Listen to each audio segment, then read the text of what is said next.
This video will demonstrate how to inspect and clean the fiber optic cable end faces in accordance with the Aircraft Maintenance Manual Task 2010-34. The cleanliness of the fiber optic cable end faces is important. Dirty fiber optic cables may lead to possible system faults and failures. There are two steps in this process: inspecting and cleaning. First, visually inspect the cable ends using an inspection videoscope. Remove the alignment sleeve insert if needed.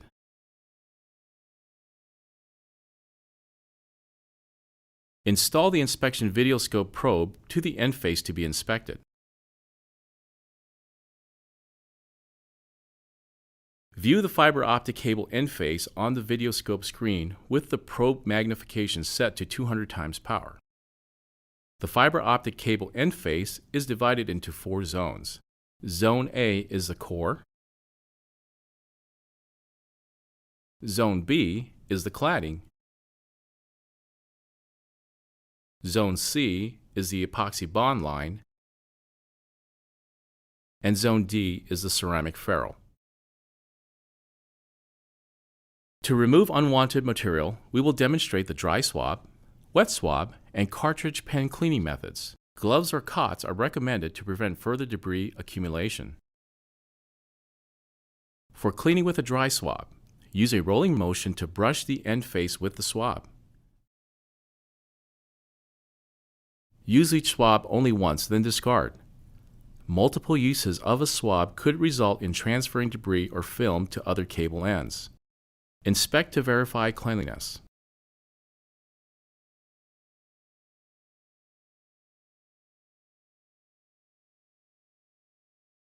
If the end face is not clean, use the wet swab method. For cleaning using the wet swab, apply a small amount of solvent to the swab. Roll the wet swab on the end face to clean. If the end face is too wet, dry it using canned air or a dry swab.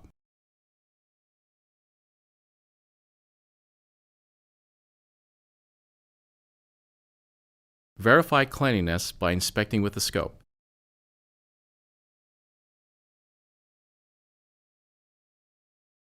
The next cleaning method is using the cartridge pen. Align the tip of the guide cap with the end of the cable.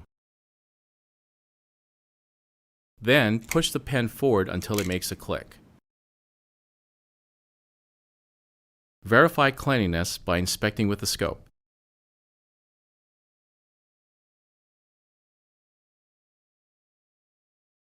Once cleaned, reinstall the alignment sleeve if it was removed. Then protect the clean end face by installing covers such as a dust cap or reconnect the connector. In this video, we have reviewed the steps necessary to inspect and clean the fiber optic cable end faces. Reference your aircraft maintenance manual for the proper procedures.